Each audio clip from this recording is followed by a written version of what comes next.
relator, como é que foi a reunião para chegar ao acordo para votar hoje? Bom, veja, a reunião, como sempre, foi muito produtiva, esclarecedora, e ontem tivemos uma reunião técnica e hoje uma decisão dos líderes em relação ao que fica, ao que não fica do relatório apresentado pelo senador Omar Aziz junto ao Senado, que for aprovado com algumas modificações. Bom, o consenso do Colégio de Líderes, eu defendia desde o início que queria manter o meu texto integralmente como fora votado pela Câmara dos Deputados, ainda que deixo claro, ressalto de forma muito objetiva de que o Senado tem toda a legitimidade de alterar todas as propostas que são encaminhadas da Câmara para lá. É legítimo, eles têm competência e uma visão que nós temos que respeitar. Porém, eu penso que o meu relatório era mais tecnicamente sustentável. Por quê? Porque todas as despesas têm impacto no resultado primário. E o objetivo maior, o conceito maior do regime fiscal é justamente você ter o controle das despesas e da dívida pública. Ora, despesa é despesa, independente de uma ser mais meritória do que a outra. Tudo terá repercussão na meta fiscal e nas despesas com o conjunto do governo. Não podemos separar o governo para uma despesa de um lado ou da despesa do outro. O recurso é um só, o orçamento é um só.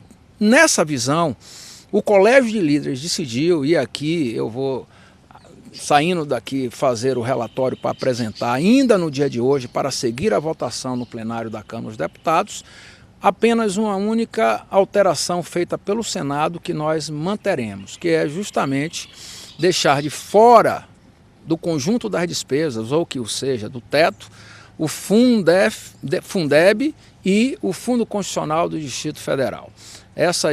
Esses dois fundos foi consensualizado por todos os líderes e não houve discrepância. Se houvesse, eu poderia até dar um argumento maior, mas houve consenso de que nós mantivéssemos no nosso relatório essa decisão do Senado e as demais nós não considerarmos. Portanto, eu vou encaminhar o meu relatório pela manutenção do Fundeb e do Fundo Constitucional do Distrito Federal fora do conjunto das despesas, e as demais alterações do Senado nós vamos opinar pela rejeição. Inflação, como o governo recebeu, já que os senhores então não ficam fora do teto como o governo queria?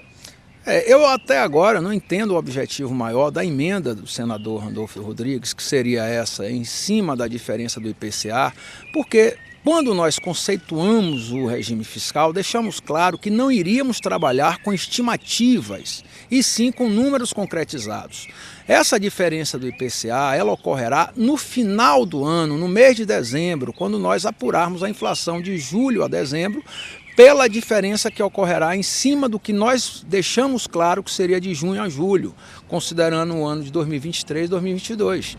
E no nosso relatório estava previsto, apurado essa diferença em dezembro, abriria-se um crédito extraordinário suplementar em janeiro, com um número concretizado. O governo apresenta uma emenda no Senado para que haja uma despesa condicionada a um recurso que não está definido. O que é que nós achamos? Isso não é matéria do regime fiscal, é matéria da LDO, da Lei de Diretriz Orçamentária. E no momento em que o governo, há 3 semanas atrás, apresentou uma emenda modificativa à LDO, prevendo essa despesa condicionada, a solução está dada, resolvido. Principalmente porque a cada ano o governo tem que mandar a LDO e tem que mandar o orçamento. Então, essa não é uma matéria do regime fiscal. Portanto, isso está solucionado, ficou consensualizado entre os líderes que o fato de estar na LDO já estará assegurado que o governo poderá enviar a sua proposta orçamentária com essa previsão de despesa condicionada em torno de 30, 35 ou 40 bilhões, que o número ainda não está fechado, é uma estimativa que nós não queríamos, mas aceitamos aí pela LDO, e isso resolve, pelo lado do governo, a preocupação que tinham de enviar um orçamento com um corte nesses valores, que não ocorrerá mais. Obrigada.